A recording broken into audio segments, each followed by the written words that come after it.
जनतेच्या न्याय हक्कासाठी प्रजासत्ताक न्यूज सदैव आपल्यासोबत। खराडी गावामध्ये बिबट्याचा 3 गायांवर हल्ला, वन विभागाने बिबट्या केला जेरबंद। संगमनेर तालुक्यातील गावांमध्ये बिबट्याने धुमाकूळ घातलाय।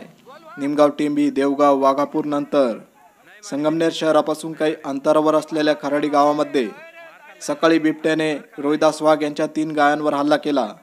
त्यामध्ये 3 गायी जखमी झाल्या। संगमनेर तालुक्यामध्ये वाढता बिबट्यांचा संचार, वन विभागाचा ढिसाळ कारभार यामुळे तालुक्यातील सर्वसामान्य शेतकरी मेटाकुटीला आलाय।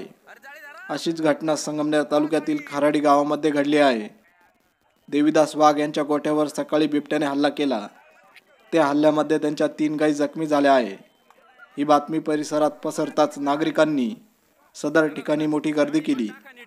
वन विभागाचे कर्मचारी आणि खराडीचे उपसरपंच राजेंद्र कोटकर, सोसायटीचे चेअरमन दत्तात्रय वाघ, व्हाईस चेअरमन विलास मोरे, तंटमुक्ती अध्यक्ष संजय कोटकर, विलास परबत, अजित कोटकर, शिवाजी सुभाष, संतोष वाघ, युवराज वाघ, संतोष ठाकूर, पंकज मोरे, दत्तात्रय परबत, रवी परबत, राजू कोटकर, कैलास वाघ, सूरज वाघ, शुभम थोरात आदी खराडी गावच्या ग्रामस्थांच्या अथक प्रयत्नाने बिबट्याला परबत यांच्या वस्तीवर सकाळी 8च्या सुमारास जेरबंद करण्यात आले।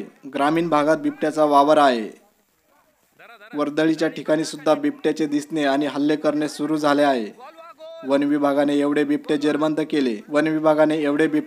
केले, मात्र अजूनही त्यांची संख्या कमी व्हायचं नाव घेत नाही। त्यामुळे नेमके पकडलेले बिबटे हे कुठे सोडण्यात आले याचा खुलासा व्हावा अशी मागणी परिसरातील शेतकऱ्यांकडून होत आहे। सलीम शेख सह प्रतिनिधी हुसेन पटेल, संगमनेर। आपल्या परिसरातील ताज्या घडामोडी पाहण्यासाठी आजच प्रजासत्ताक न्यूज 24 ला सबस्क्राइब करा आणि रहा अपडेट। तसेच लाईक अँड शेअर करायला विसरू नका। प्रजासत्ताक न्यूज सदैव आपल्यासोबत।